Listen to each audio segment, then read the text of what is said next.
கேரளாவில் நிலச்சரிவால் உயிரிழந்தவர்களின் எண்ணிக்கை 357 அதிகரிப்பு. 205 பேரை தேடும் பணிகள் தீவிரம்.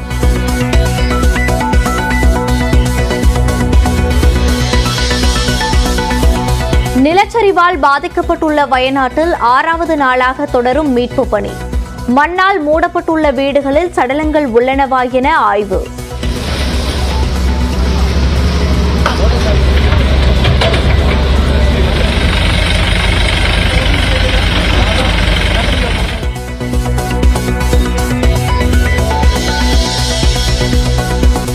கேரளாவில் தமிழ்நாட்டை பூர்வீகமாக கொண்ட 24 பேர் மரணம். 25 பேரை காணவில்லை என்றும் மீட்பு பணிகளை கவனிக்கும் தமிழக IAS அதிகாரி சமீரன் தகவல்.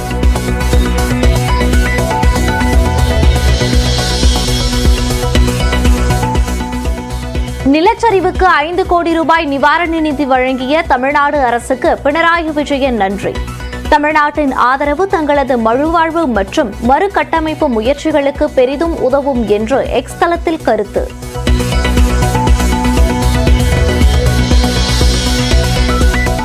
நிலச்சரிவால் பாதிக்கப்பட்ட கேரளாவின் நிவாரணப் பணிக்கு நடிகர் மோகன்லால் 3 கோடி ரூபாய் நிதி.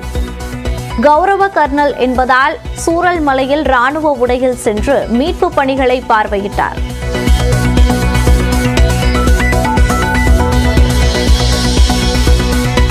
வயநாட்டில் நிலச்சரிவால் பாதிக்கப்பட்ட மக்களுக்கு 100 வீடுகளை கர்நாடக அரசு கட்டித்தரும். முதலமைச்சர் சித்தராமையா அறிவிப்பு.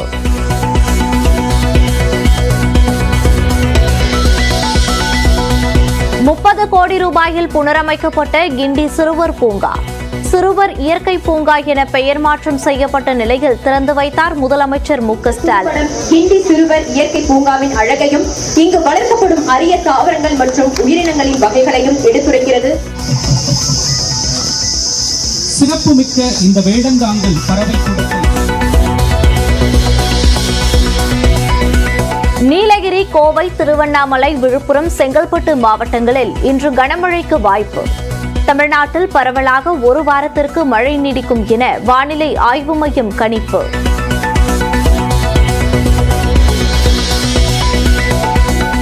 வயநாடு பாதிப்புகளை காண ஓடிச் சென்ற ராகுல், பிரியங்கா தூத்துக்குடிக்கு வராதது ஏன்? நாம் தமிழர் கட்சி ஒருங்கிணைப்பாளர் சீமான் கேள்வி. அருமை சகோதரர் ராகுல் காந்தி, அவருடைய உடன் பிறந்த சகோதரி பிரியங்கா எல்லாம் ஓடி வந்து பார்க்கறதுல எங்களுக்கு மகிழ்ச்சி தான். நீங்கள் 1 கோடி உங்கள் தொகுதிங்கிறனால நிவாரண நிதி அறிவிக்கிறீங்க.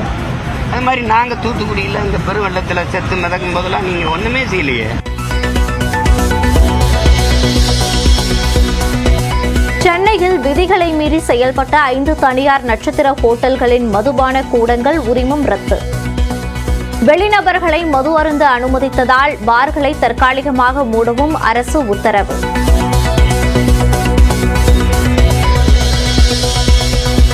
ஆடி அமாவாசையையொட்டி முக்கடல் சங்கமிக்கும் கன்னியாகுமரியில் முன்னோர்களுக்கு தர்ப்பணம். பச்சரிசி, எள், தர்ப்பை கொடுத்து வழிபாடு.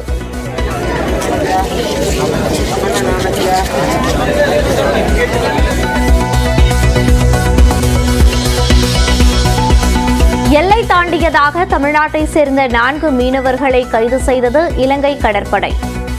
ஜெகதாப்பட்டினத்திலிருந்து சென்ற மீனவர்களின் படகும் பறிமுதல்.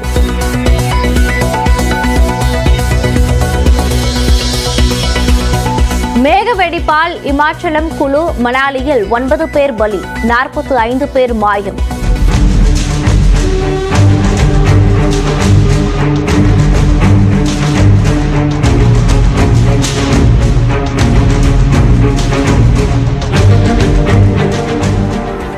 மேற்கு வங்கம், குஜராத், மகாராஷ்டிரா உள்ளிட்ட பல வட மாநிலங்களிலும் கொட்டி தீர்க்கும் கனமழை.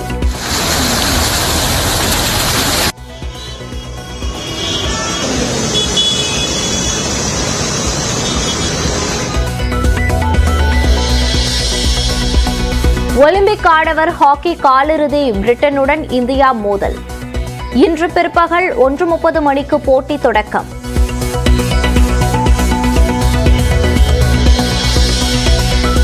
ஒலிம்பிக் குத்துச்சண்டை 71 கிலோ பிரிவு காலிறுதியில் தோற்று பதக்க வாய்ப்பை இழந்தார் நிஷாந்த். இன்று நடைபெறும் மகளிர் குத்துச்சண்டை போட்டியில் பங்கேற்கும் லவ்லினா மீது பெரும் எதிர்பார்ப்பு.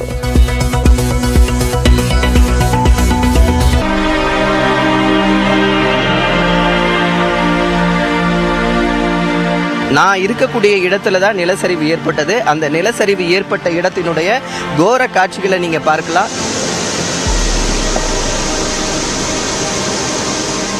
அங்கிருந்த மக்கள் கூச்சலிட்டு தங்களை காப்பாற்ற யாரும் இல்லையா கடவுளே என கூறும் அந்த குரல் சத்தம்.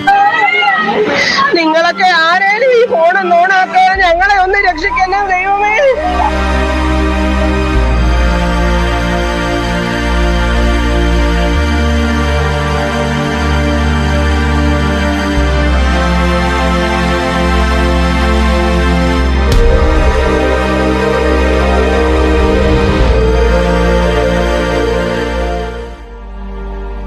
வயநாடு நிலச்சரிவில் சிக்கி உயிரிழந்தோர் எண்ணிக்கை 350 கடந்துள்ளது.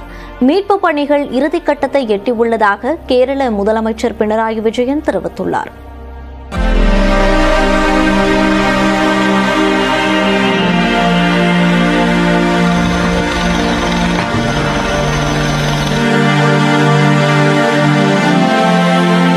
நிலச்சரிவின் கோரப்பிடியில் சிக்கிய வயநாடு 5 நாட்கள் கடந்தும் பாதிப்பில் இருந்து இன்னும் முழுமையாக மீளவில்லை.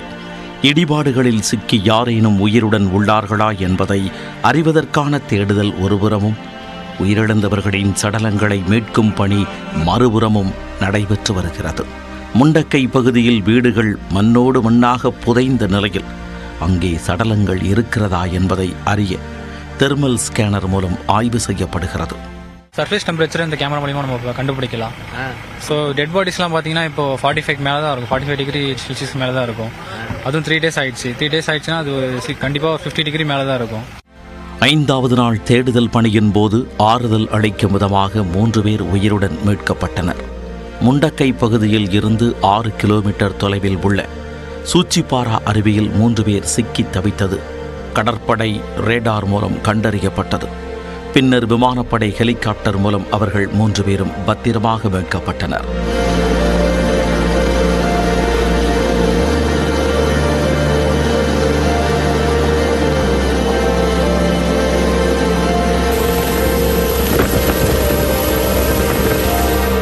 இதனிடையே வயநாட்டில் வெள்ளப்பெருக்கின் போது பல சடலங்கள் அடித்துச் செல்லப்பட்ட சாலியாற்றில் இருந்து தகரப்பெட்டி ஒன்று எடுக்கப்பட்டது. அதில் மணிபர்ஸ், ரூபாய் நோட்டுகள், வங்கி கணக்கு புத்தகம் உள்ளிட்டவை இருந்த நிலையில் அவை உரிய நபரிடம் ஒப்படைக்கப்படும் என தெரிவிக்கப்பட்டது.